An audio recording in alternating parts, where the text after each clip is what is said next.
하겠습니다. 잘 오셨습니다.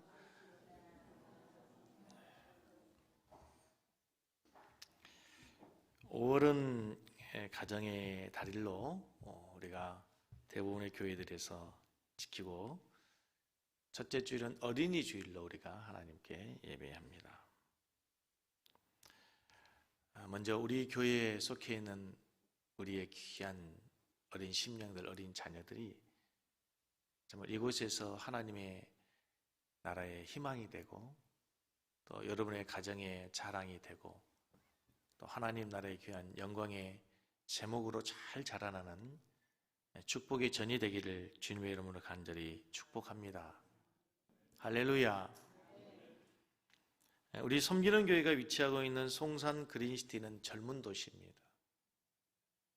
신도시, 새로 생겨진 도시이기 때문에 젊은 도시이기도 하지만, 이곳에 거주하고 있는 많은 부부들, 젊은 부부들이 평균 연령, 도시 평균 연령이 35세 정도밖에 되지 않는다고 하니까 아마 전국에서 가장 젊은 도시 중에 하나가 아닌가 싶습니다. 그래서 다른 도시하고 확연히 다른 것 중에 하나가 어린 아이들이 많다는 겁니다. 그래서 이 송산 그린시티에 어린이집 유치원이 부족해서 안산으로 아이들이 이제 노란색 그 봉고를 타고 어린이집을 다니고 유치원을 다니고, 그래서 송산에서 유치원 들어가기가 아주 굉장히 어려운 경쟁력을 뚫어야 될 만큼 많은 아이들이 대기하고 있다고 합니다. 정말 이런 도시에서 하나님께서 우리 섬기는 교회를 이 곳 가운데 세워주셨는데, 우리 교회가 이 땅에, 이 도시의 어린 심령들, 어린 아이들을 정말 말씀으로 잘 양육해내고 하나님 나라의 제목으로 잘 양육해내는 시대적 사명을 감당하는 교회가 되었으면 좋겠습니다. 우리의 어린 아이들을 믿음으로 잘 양육해야 됩니다. 지금 우리가 사사기서를 주일날 예배 때 계속해서 시리즈로 강의하고 있습니다만은, 여러분, 사사기의 비극이 무엇입니까? 여호수아 시대에 그들의 부모 세대에 하나님의 은혜를 알고 그렇게 여호와를 섬겼던 믿음의 세대가 떠나가고 난 다음 세대들이 여호와 하나님을 잃어버리고 하나님의 은혜에 대한 체험이 없는 세대들이 무슨 세대가 되었어요? 다른 세대가 되었어요. 다음 세대들이 다른 세대가 되었단 말이죠. 세상의 문화를 따라가는 다른 세대가 되어버렸어요. 여호와를 섬기는 신앙이 아니라 우상을 섬기는 다른 세대가 되어버린 것입니다. 우리가 우리의 자녀들을 세상적인 교육으로도 학문적으로도 부족함이 없는 아이들로 잘 교육해야 됩니다.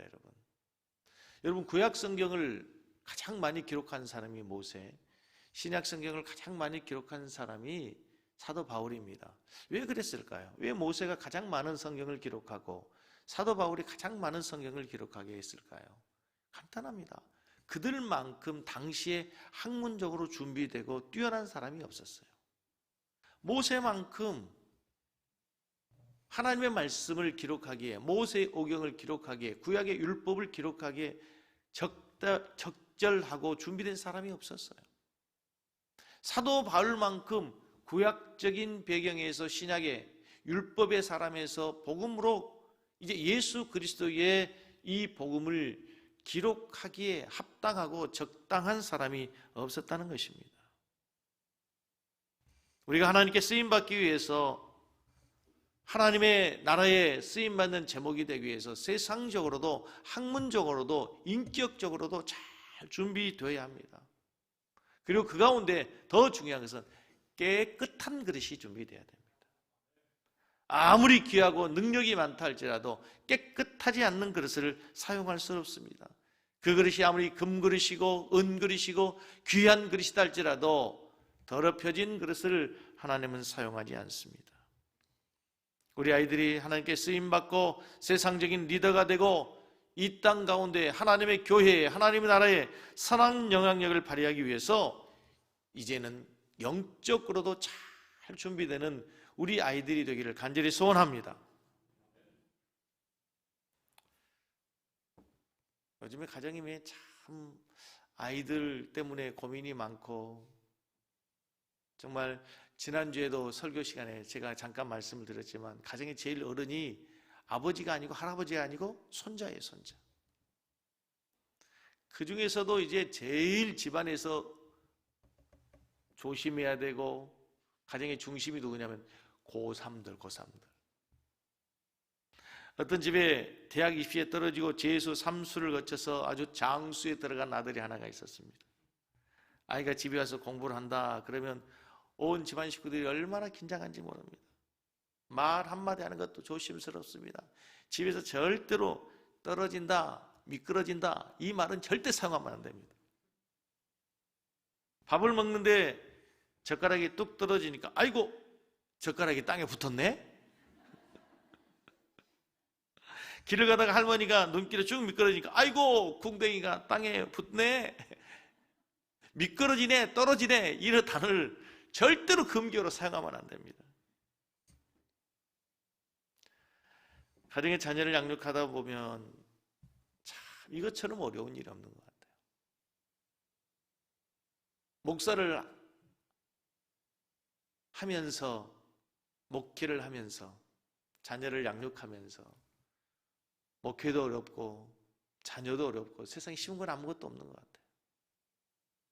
직장에 다니시면서 사업하면서 사업보다도 직장에 다니는 것보다 더 어려운 것이 어쩌면 자녀를 바르게 양육하는 것, 그거 아닌가 싶어요.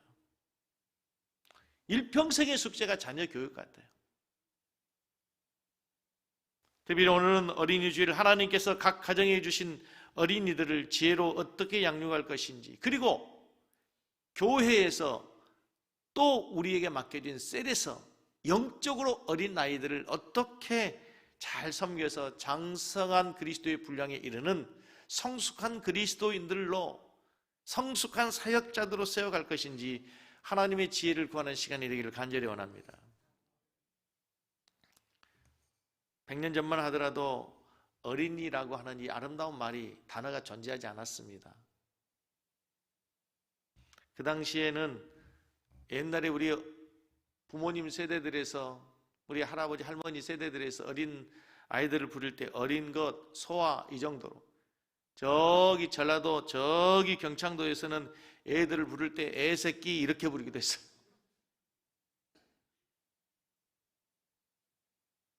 통상적이었어요.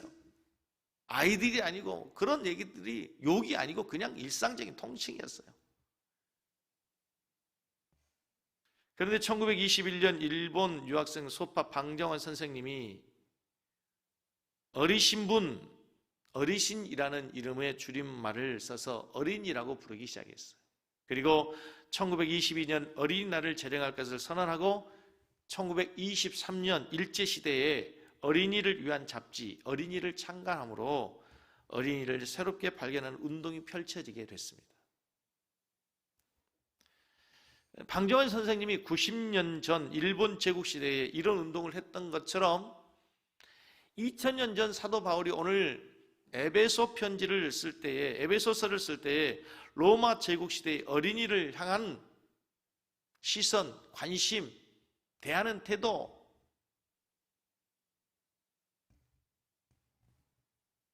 지금부터 우리나라의 100년 전과 다를 바 없었고 더 어린 아이들에 대한 존재 자체가 귀하게 여겨지지 않는 시대였어요. 오늘 본문 에베소서 6장 4절 말씀에 보면은 사도 바울이 이렇게 얘기합니다. 아비들아, 같이 읽습니다. 너희 자녀를 노엽게 하지 말라. 오직 주의 교훈과 훈계로 양육해라. 이 말씀을 사도 바울이 기록할 당시가 로마 시대라고 그랬어요. 로마 시대에는 아주 중요한 하나의 법률이 있었는데 파트리아 포테스타스라고 하는 법률이 있었어요. 그게 뭐냐면 아버지의 법이라는 게 있어요. 아버지의 법. 이 아버지의 법이라는 얘기는 뭐냐면 로마 시민권자는 아버지로서의 가진 법이 있는데 자녀를 버릴 수도 있고 노예로 팔 수도 있고 채찍을 들어서 때릴 수도 있고 아버지의 소유 중에 하나가 바로 자식이었어요. 그러니까 어린아이의 인격체로 인정을 받는 것이 아니고 부모님의 소유, 아버지의 소유였어요, 자녀들이. 지금이야 이게 말도 안 되는 이상한 소리로 들릴지 모르지만 당시에는 그랬단 말이에요. 그런 가운데, 그런 시대에서 혁명적 선언을 하고 있는 거예요. 아비들아, 너희 자녀들을 노엽게 하지 마라. 함부로 하지 말아라. 너희 소유라고 생각하지 말아라. 로마의 법률이 아니라 주님의 교훈으로 양육해라. 내 법이나 전통이 아니라 주님의 훈계로 양육해라. 이 말씀을 우리에게 그대로 지금 적용해 본다면 아비들아, 세상의 가치관으로, 세상의 관습으로, 세상의 풍습으로, 세상의 가르침으로 아이들을 양육하지 말고 무엇으로? 주의 교훈과 훈계로 양육해라. 근데 여기서 본문에서 첫 마디를 아비들아 이렇게 시작해요. 누구라? 아비들아. 일반적으로 자녀 양육은 어머니로 생각했어요. 어머니의 몫으로 생각했어요. 그래서 가정에서 자녀들이 문제를 일으키면 아버지들이, 남편들이 아내를 향해서 큰 소리 치죠. 당신은 집에서 애들을 어떻게 키운 거야? 집에서 뭐 한 거야? 아빠들이 소리를 지르고 남편들이 소리를 지르면 아내들은 마치 자신이 큰 잘못을 한 것처럼, 큰 죄를 지은 것처럼 기가 죽었던 그런 시대가 있었어요. 그런데 성경에서는 자녀들의 교육을 얘기할 때 구약이든지 신약이든지 애미들아 이렇게 본 적이 없어요. 누구로 불러요? 아비들아 이렇게 돼 있어요. 자녀 교육의 책임이 누구에게 있다는 거예요? 누구에게 있다고요? 끝내 남자들은 얘기를 안 하는군요. 남자들은 절대 얘기를 안 해요. 여러분들이 거부하고 얘기하지 않아도 성경에서는 아비들아 이렇게 돼 있어요. 근데 여러분, 우리가 아버지가 되고 아버지라고 불려지는 것이 얼마나 영광스러운지 한번 생각을 해보면요, 놀라운 비밀이 있습니다. 여러분, 원래 아버지라고 하는 단어는 누구에게 붙여진 거냐면 하나님에게 붙여진 이름이에요. 예수님이 하나님을 아버지라고 불렀어요. 어른들에 대한 호칭이 참 중요해요. 존경하는 사람의 호칭이 중요합니다. 선생님, 어르신, 각하, 폐하. 그런데 우리가 하나님을 어르신, 각하, 폐하, 전하 이렇게 부르지 않아요. 뭐로 불러요? 아버지로 불러요. 하나님을 아버지로 불러요. 로마서에서 사도 바울은 아빠, 아버지라 불러요. 그런데 우리가 우리의 부모를 뭐라고 불러요? 똑같이 하나님처럼 아빠, 아버지라 부른다. 이게 얼마나 놀라운 신비로운 비밀이 있습니까? 이게 얼마나 영광스러운 이름입니까?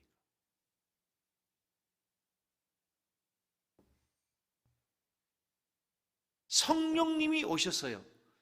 성령이 우리 안에서 역사하셔야 부를 수 있는 이름, 아빠, 아버지라고 하는 그 위대한 호칭을 우리가 육신의 아버지에게 부른단 말이에요. 내 자녀들이 나를 아빠라고 부르고 아버지라고 부른다는 거예요. 내 자녀들이 나를 아버지라고 부를 때, 아빠라고 부를 때 하나님을 기억할 수 있어야 돼요. 우리의 자녀들이 나를 아빠로 부르면서, 아버지로 부르면서 하나님의 냄새를 맡을 수 있어야 된다는 거예요. 아버지의 향기를 그들이 누릴 수 있어야 된다는, 이 얼마나 정신이 번쩍 드는 이야기입니까? 그래서 오늘 설교 제목이 내 자녀를 믿음으로 양육하라. 당연한 이야기죠. 자녀를 믿음으로 양육하고 싶지 않은 사람이 어디에 있겠어요? 예수 믿지 않는 사람들도 자녀들을 믿음으로 잘 자랐으면 좋겠다고 생각하고 자기는 교회 가지 않아도 교회 가라고 얘기하는 사람들이 많아요. 자녀는 믿음으로 양육하고 싶어요. 그런데 왜 성경은 굳이 이 말씀을, 이 명령을 내 자녀를 양육하라고 말씀하고 있는 것입니까? 이게 부모에게 주어진 사명이라는 게 뭐예요? 부모에게 주어진 사명이에요. 이것이 일평생 우리에게 주어진 숙제예요, 숙제. 당연한 것이고 모든 사람이 알고 있고 모든 사람이 기도의 제목인데도 또 다시 내 자녀를 노엽게 하지 말고 주의 교훈과 훈계로 양육해라, 이 말씀을 다시 우리에게 주신 이유는 이것이 너의 사명이다. 사명이다. 사실 부모님들의 삶을 추적해 보면은 부모를 위한 삶이 아니라 결혼하고 애 낳는 순간부터 모든 관심과 모든 정성이, 모든 것들이 다 자녀에게 포커스가 맞춰져 있어요. 자녀를 위해 살아가는 것 같아요. 좀 더 격한 말로 자식을 위해 사는 것 같아요. 그런데 여러분, 우리가 자녀를 그렇게 귀하게 여기고 소중히 여기는데 하나의 아이러니가 있습니다. 자녀가 그렇게 귀한데요, 세계 최저의 출산율이 우리나라입니다. 1년이면 출산율을 높이기 위해서 몇 조를 국가에서 예산을 투자하는데도 불구하고 출산율이 세계 최고입니다.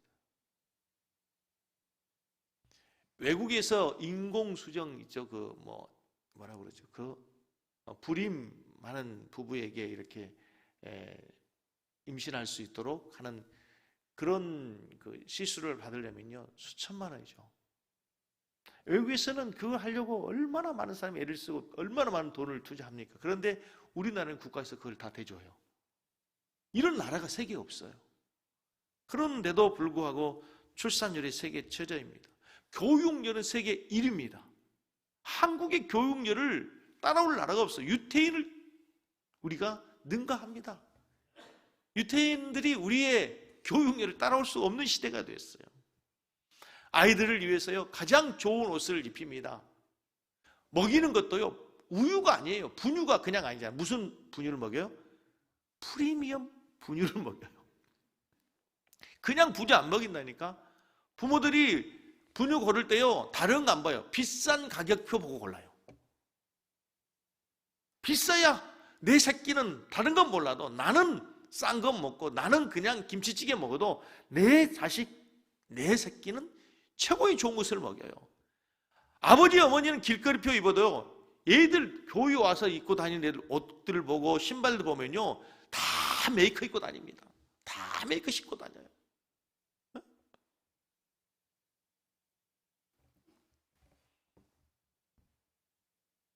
이미 자녀를 키우신 우리 부모님들은 요즘에 손주들 보이라고, 또 우리 교회도 손주 때문에 오신 분들도 있어요. 손주 보느라고 손주 키우라고 애쓰는 분들이 얼마나 많습니다. 그런데 아이를 낳지 않는 시대예요. 그렇게 아이를 귀하게 여기는데 이유가 뭐냐 보니까 나를 보니까 자식 나와야 필요 없다. 나를 보니까.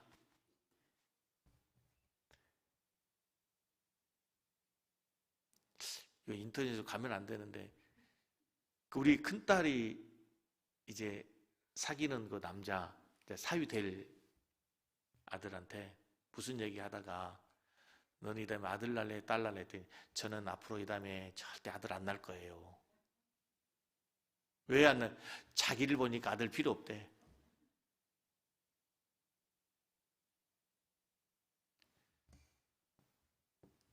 왜 아들을 안 낳으려고 그러냐, 애들을 안 낳으려고 그러냐. 부모님이 자식에게, 나에게 희생했던 것을 돌아보면 자기는 자식에게 그렇게 희생할 자신이 없대요. 그리고 한 가지 알았어요. 자식은 더 이상 보험이 아니에요. 옛날에 우리 부모님, 우리 어머니만 해도 자식을 키울 때 보험으로 들었거든. 이 다음에 우리 아들 정수가 나를 잘 노후에 해주겠지, 보험으로 생각했는데 지금은 이제 그런 보험이 아니에요. 또 한 가지 이기적인 생각에서 딩크족이라고 그러잖아요. 내가 자식을 위해서 희생하고 사느니 내 행복을 추구하며 살겠다. 자식 키울 돈으로, 자식 키우는 시간에 내 여가생활, 내 취미생활, 내 인생을 엔조이하며 내가 차라리 내 삶을 행복하게 사는 게 낫겠다.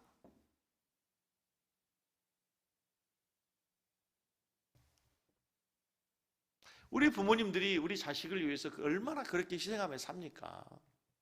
얼마나 자식을 위해서 온 힘을, 시간과 물질과 정성을 다 쏟습니까? 부모님은 자식을 위해서 모든 것을 올인했어요. 그런데 우리 아이들이 가장 좋아하는 단어가 뭐냐면 엄마인데, 또 가장 싫어하는 단어가 뭐냐 하면 뭐예요? 엄마야, 엄마. 왜 그래요? 너무 간섭하고 너무 잔소리하고. 가장 좋은 단어가 엄마인 반면에 청소년들에게 물어보면 가장 싫어하는 단어가 엄마라는 거예요. 또 엄마의 그만큼 상처를 많이 받았어요.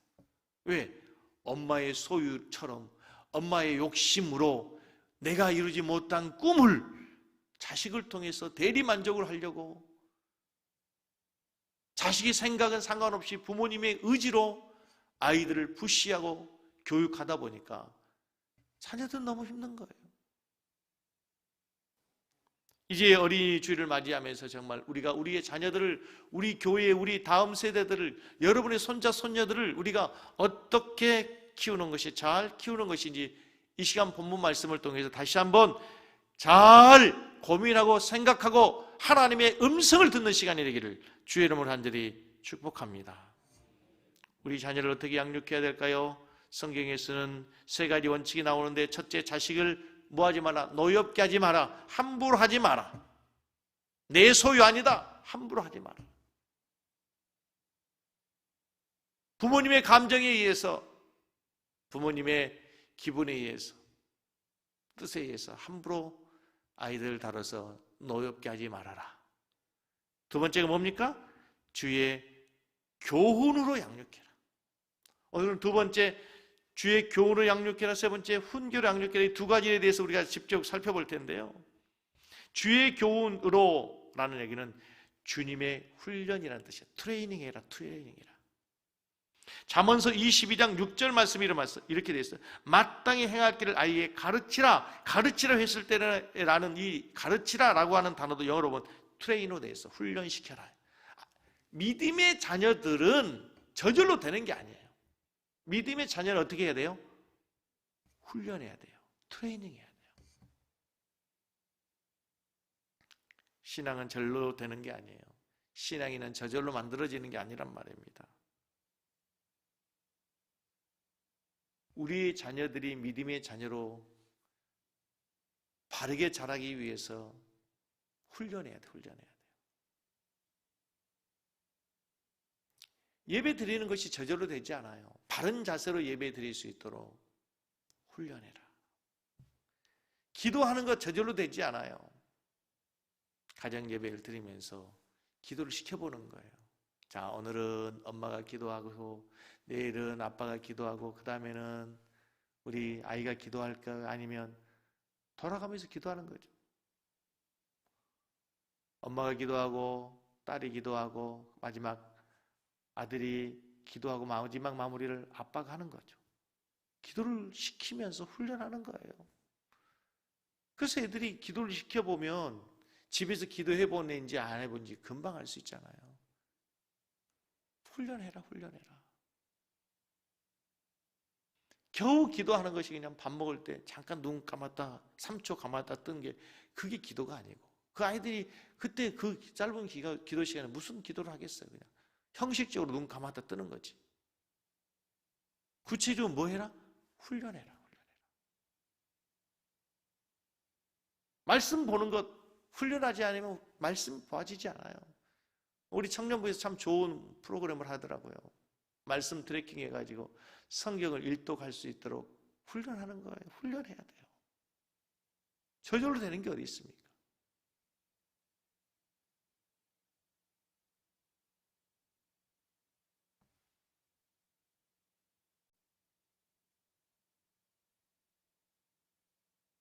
주의 교훈으로 훈련해라. 무엇으로 훈련해라? 주의 교훈으로 훈련해라. 자녀를 아버지 없이 키워야 되는 한 어머니가 있었습니다.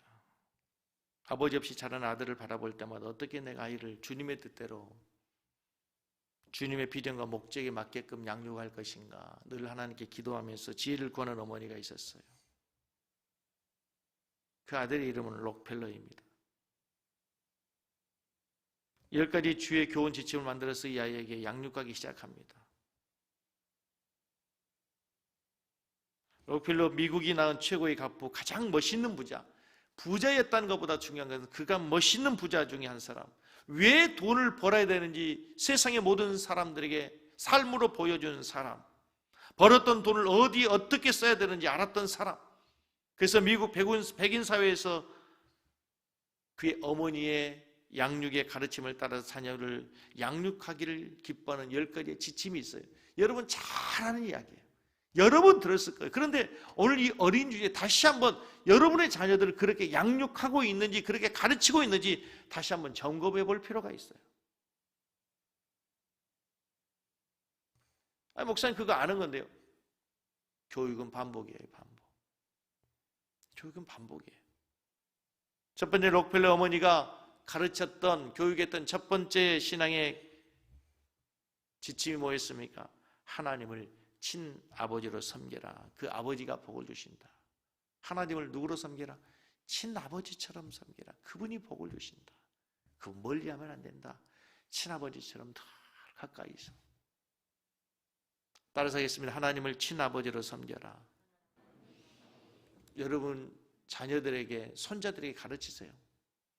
이게요, 중학교 가고 고등학교 가고 대학교 가면 이게 쉽지 않아요. 아이들에게 어릴 때 가르쳐야 돼요. 두 번째, 목사님과 평생 좋은 관계를 갖도록 해라. 따라서 하겠습니다. 목사님과, 집사님과가 아니고 목사님과 좋은 관계를 갖도록 해라. 이게 왜 목사님과 좋은 관계를 갖도록 해야 되냐면, 관계가 좋은 사람이 하는 말이 잘 들려요. 그래서 맛있는 거 있으면 교육 전도사님, 부목사님들하고도 나눠 먹게 하고 갖다 섬기게 하고, 스승의 주의를 대면은 꽃 한 송이라도 드리게 하고, 다 한 이유가 그게 있어요. 좋은 관계를 맺어야 돼요. 좋은 사람이 하는 얘기는 다 귀에 들려. 관계가 안 좋으면 안 들려요. 여러분이 저와 좋은 관계를 맺어야 돼요. 저 멀리서 김 목사 모습만 보면 확 피해가지고 골목 속으로 들어가면 그건 심각한 거야. 저 멀리서 보도 애들이 목사님 하고 달려온 아들이 있어야지. 네?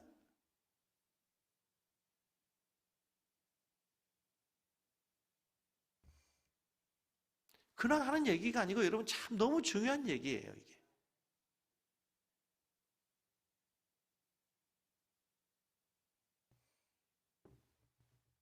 세 번째, 주일 예배는 본 교회에서 드려라. 항상 본 교회에서 드리도록 해라.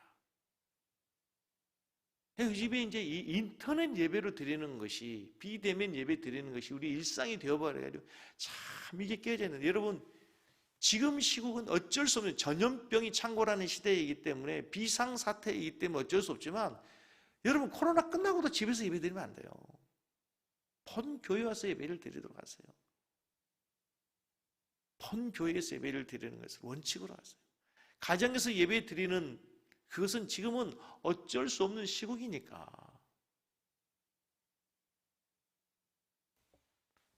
네 번째,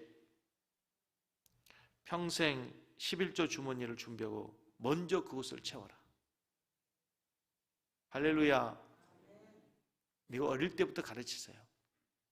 어릴 때부터 가르치세요. 이게 습관이 돼야 돼요. 그래야 큰 11조도 할 수가 있어요. 하나님, 나에게 지금 내가 100만 원 수입이니까 11조 좀 어려운데요. 이 다음에 1000만 원 벌면 11조. 아니 100만 원도 11조 못하는데 이 다음에 10만 원, 100만 원에 11조, 10만 원도 11조를 못하는데 1000만 원에 11조, 100만 원 할 수 있을 것 같아요? 아니 1억에 11조, 1000만 원 할 수 있을 것 같아? 천만의 말씀. 집 팔아가지고 3억 남았어요.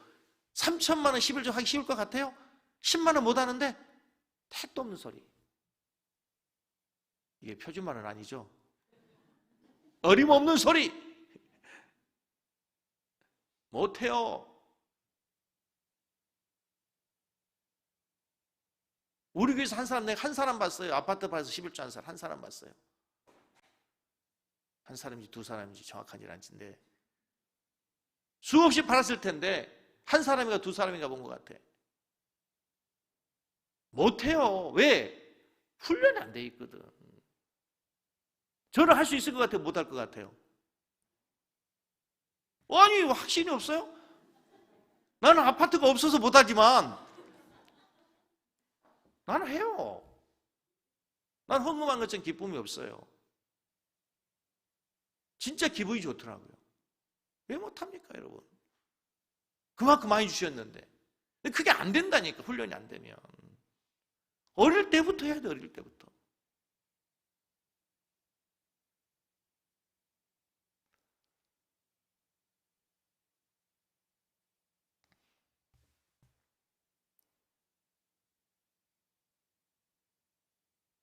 엊그제 우리 교회 헌금 이제 11조 날을 보니까 헌금을 강조하는 건 아닌데 기분 좋아.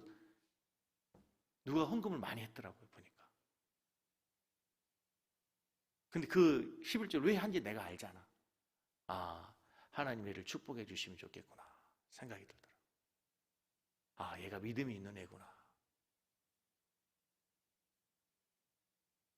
여러분에게 헌금을 강조하는 게 아니고 그게 그 아이의 복을 받는 비결이에요.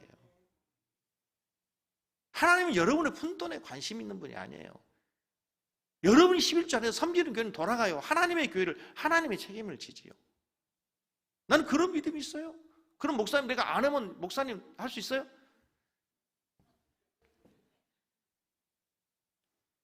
그런 얘기가 아니고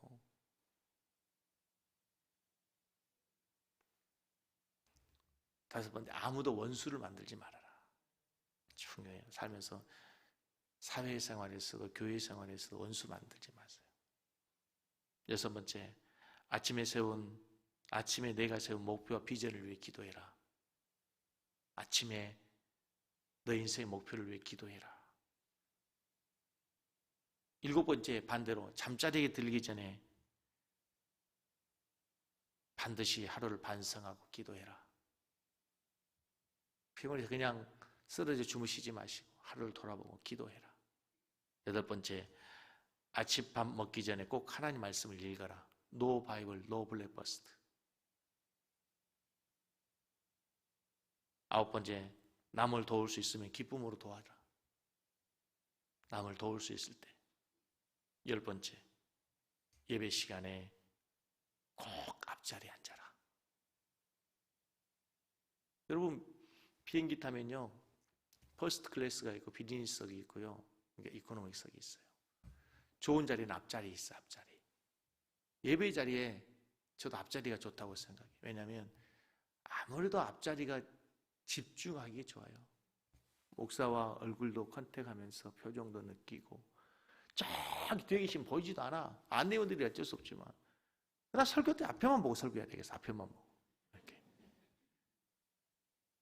앞에 계신 분이 아무래도 학교 다닐 때 공부 잘하는 사람들은요 주로 앞에 앉아요. 저는 앞에를 못 앉았어요. 늘 저는 뒤에 앉아요. 앞에 앉으면 안 보여 그래가지고. 중요한 건 여러분, 예배 시간에 각종 앞자리에 앉아요. 자, 주의 훈계로 양육해라. 훈계로 양육해란 말인데, 훈계란 신속한 치료. 잘못한 것이 있으면 잘못했다고 훈계해라. 훈계해라. 우리 자녀들에게 칭찬해야 되겠지만 훈계도 있어야 돼요. 칭찬과 격려도 있지만 잘못한 것을 잘못한 것이라고 가르쳐줘야 되는데 그게 없어요. 요즘에 다 좋다는 거죠. 응?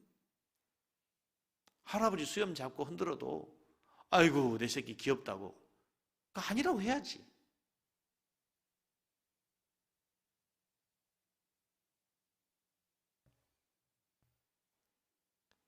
우리 자녀들을 훈계할 때 무엇으로 훈계됩니까? 다시 말하면 치료약이 뭡니까? 절대 잔소리가 아닙니다. 꾸중으로 치료되지 않습니다. 주의 훈계로, 하나님의 말씀으로, 하나님 말씀이 그의 심령에 들어가고 하나님 말씀이 그의 심령에 새겨지면 그 아이를 뭐가 변화시키냐면 말씀이 변화시킨 줄로 믿습니다. 아멘? 우리 아이들에게 하나님의 말씀을 집어넣어요. 기독교 신앙의 핵심은 하나님의 말씀이에요. 주의 말씀은 살아있고 능력에서 그 위에 그 좌우의 날선 검처럼 우리 영과 혼과 관절과 골수를 찔러 쪼개는 그 능력이 어디에 있냐면 하나님의 말씀에 있어요. 그 말씀이 우리의 생각도 바꾸고 우리의 습관도 바꾸고 우리의 모든 인격도 바꾸는 그 능력이 하나님 말씀에 있다고 우리 믿는 거예요. 기독교 교육의 가장 중요한 핵심은 그래서 하나님의 말씀이에요.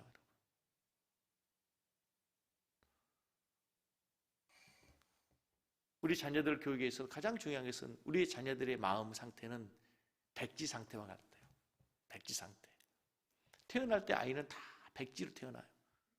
거기에 무슨 색을 칠하느냐, 그것은 이 다음에 그 아이가 무슨 색깔의 아이가 되느냐가 달라요.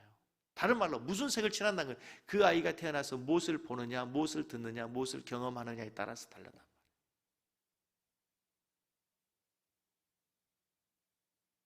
요즘에 우리 한국 스포츠에 보면은요, 훌륭한 그 선수의 자녀가 2세가 똑같이 훌륭한 선수가 되는 경우가 많아요.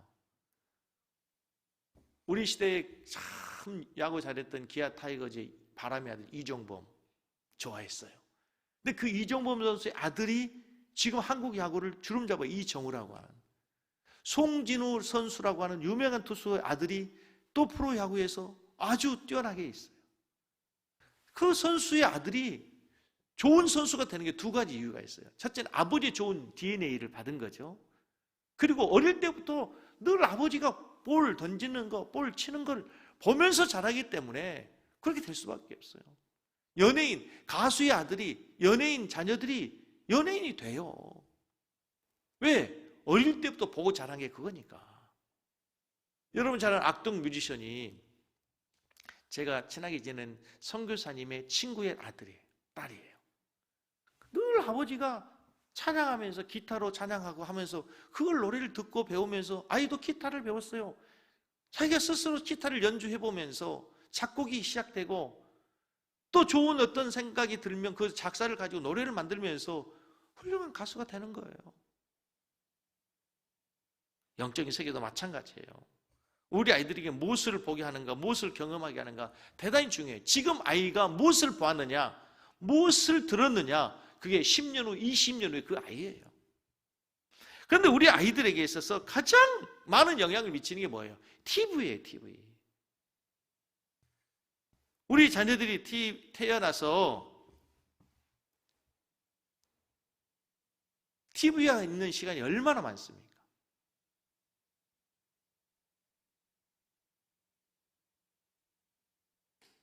텔레비전의 영향이 얼마나 많은지 태어나서 대학을 졸업할 때까지 35만 번 이상 유효한 TV 관계를 보게 되고 5만 번 이상 사기 사건 소식을 듣게 되고 3만 번 이상 강간 소식을 듣게 되고 2만 번 이상 살인 사건 소식을 듣게 된대요.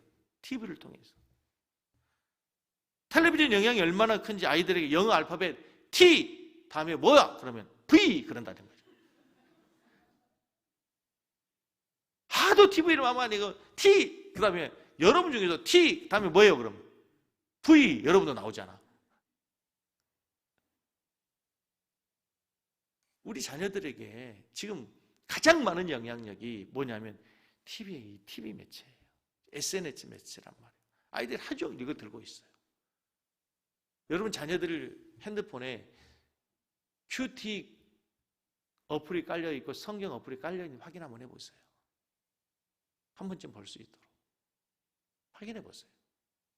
손자들 핸드폰에 그 깔려있는 확인해 보시라고. 우리 주일학교 교사들 아이들 핸드폰에 성경 어플이 깔려있고 큐티 어플이 깔려있는지 한번 확인해 보셔요. 하루 종일 이걸 들고 있는데